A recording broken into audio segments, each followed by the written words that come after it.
I strongly believe that it's important to make sure test code is readable, just as readable as production code. When I first write my tests, though, the code generally looks terrible. So how do I go about getting readable test code? Hello, and welcome to Senior Code Review Buddy. My name is Chris, and today I'm going to talk about how to use iteration to help produce readable test code. This is something that has been on my mind for a while, and luckily I made some notes about this when I was working on a PR a few months back that I found was a great example of this. Basically, what I find usually happens for me is that when I start writing my tests, they look absolutely terrible. I'll have a lot of copy and paste code, and basically I just try and get something up and running that sets up the systems I need, calls the functions I want tests, and then calls the right asserts. But as I said, it's a lot of copy and paste. It's usually very ugly. There's a lot of repeated code, and it's usually very fragile looking.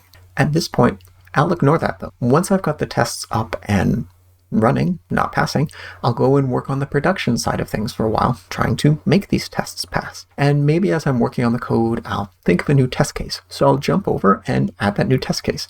Again, probably with copy and paste. I won't worry so much about making it look good.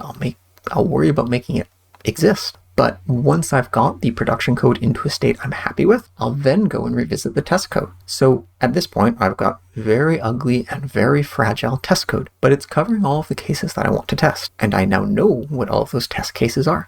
I generally find that now this is the ideal time for me to convert this into readable test code. I know the scope of the different things. I have a sense of what I should name them. I can see the commonality between the different test cases. I know what kind of helper functions I should probably extract. So that's the time that I really start cleaning it all up. As is often the case, the PR I'll walk through today is from the podcast program I've been working on for a number of years. I've added a link to the open source repo in the description below, but this particular PR was done while it was still closed, so I can't share a link to the whole PR. And with that, let's jump in and see what the initial test code looked like.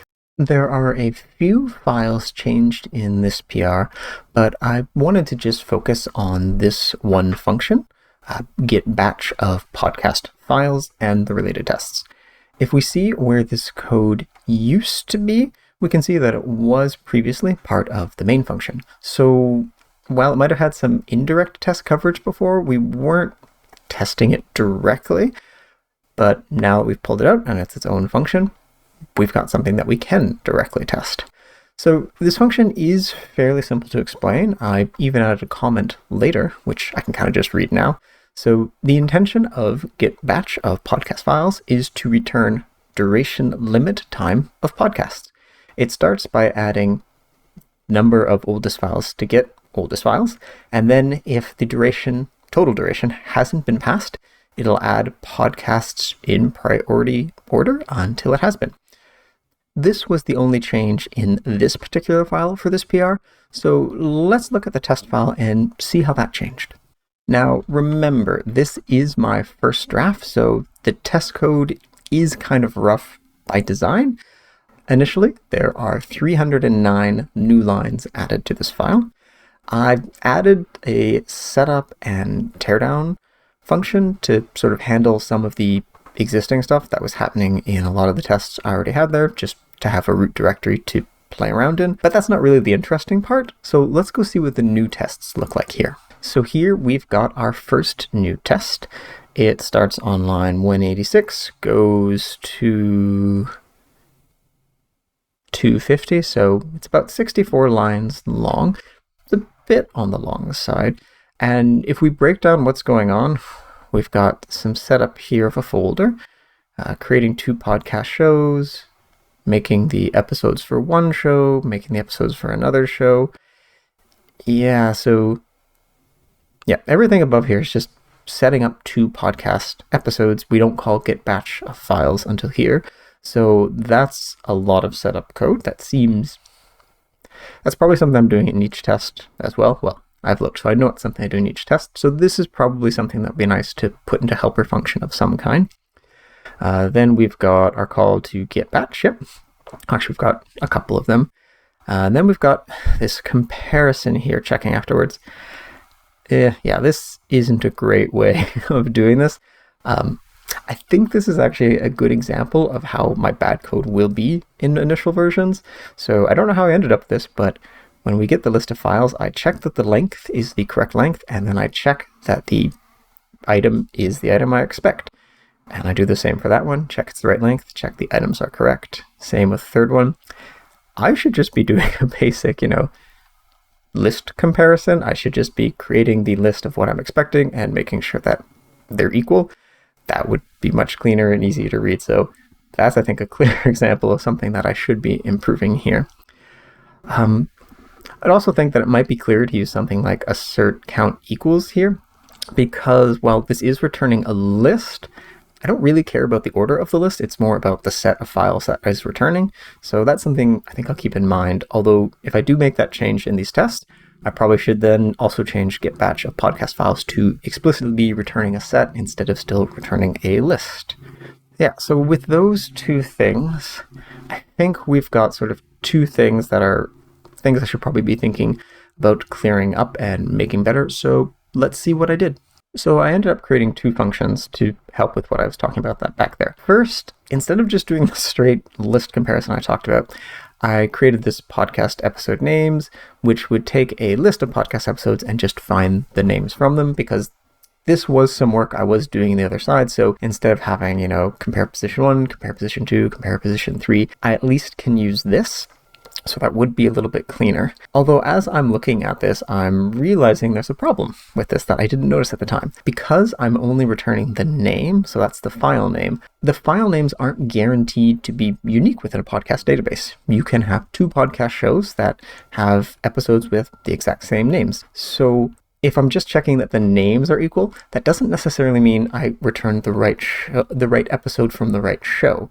So I shouldn't be dropping the path, because that contains important information for sort of the uniqueness of the episodes. So I'll file a bug to fix that, to verify that it's not just the file name, but we make sure it's the right file name from the right show, which the easiest way to do that is just make sure that we're checking the whole path. Then let's go see what the second function is.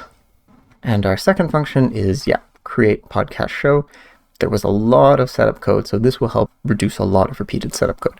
It's pretty simple. It just handles, we create the podcast folder, and then we create as many episodes as are required, copying them in, maybe setting the start times if required, making sure the podcast show class is created, and making sure it's properly updated. Yeah, this is pretty nice and good. It's a good little helper. It actually was when I was looking at this earlier, and I realized that with this, each test show I have, all of the episodes are going to have very similar names, so that problem I mentioned of the names not being unique might not be a problem in the real world too often, depending on the naming schemes, but it's definitely a problem here in the test code I made.